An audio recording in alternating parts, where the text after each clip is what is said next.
It's not hard to see why the conversation around Greg Gutfeld has shifted lately. For years, he held an unusual and enviable spot in cable news, a late-night program with ratings strong enough to consistently rival and sometimes surpass the long-established network shows. His mix of sarcasm, political jabs, and panel-driven humor carved out a niche audience that rewarded him with loyalty. But the landscape he once dominated has begun to shift, and not always in his favor. While it would be an exaggeration to say his career is in jeopardy, it's equally clear that the momentum isn't quite what it used to be. Much of what's happening around Gutfeld is bigger than him. Cable news, as a medium, is contracting. Younger viewers continue drifting away from traditional TV at accelerated rates, and the late-night space in particular has splintered into streaming clips, podcasts, YouTube commentary, and short-form content. Even shows with far larger budgets and cultural recognition have struggled to maintain consistent viewership. In this climate, a program that depends heavily on traditional ratings inevitably faces headwinds. Gutfeld's show hasn't escaped those trends, and fluctuations that once might have been dismissed as temporary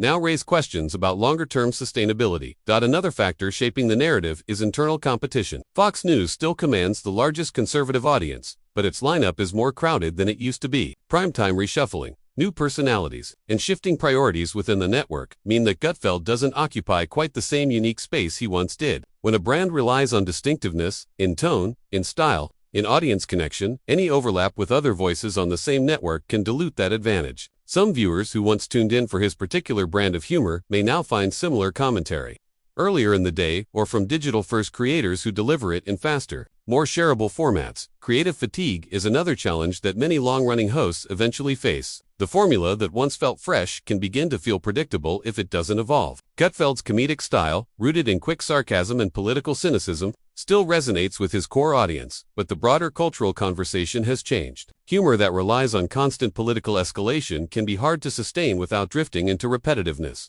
Even fans have noted that the show sometimes cycles through familiar rhythms, recurring jabs at political opponents, panel banter that follows a set structure, and themes that return week after week. None of this is fatal, but it does raise the question of how long the formula can run without reinvention. External controversies also shape perception, whether justified or not. Gutfeld's commentary, intentionally provocative, has sparked backlash more than once. In a media environment where public pressure can snowball quickly, even a comment that would have passed with little notice years ago can ignite multi-day social media storms. While Fox News generally stands by its hosts, its broader business interests require caution. Any controversy that threatens advertisers, partnerships, or regulatory scrutiny inevitably casts a shadow on the personalities involved. Even if the network does not publicly distance itself, internal calculations may change, and hosts can sense that pressure. But perhaps the most important shift is in audience expectation. Conservative media has grown more diverse, more splintered, and more competitive. Podcasts, live-stream personalities, and independent commentators have created an environment where viewers expect immediacy,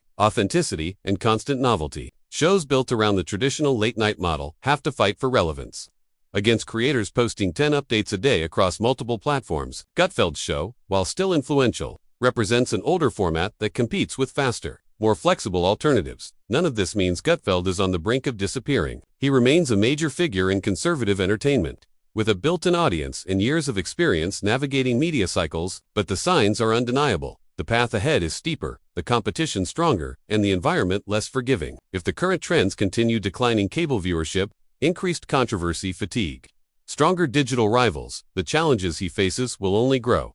Still, Gutfeld has reinvented himself before. His career began in print, moved to groundbreaking online commentary, shifted to weekend late night, and eventually landed him in prime time. Whether he can navigate this next chapter depends on whether he adapts to a media world where old formulas no longer guarantee success. Right now, things aren't looking great, but the story isn't finished, and neither is he.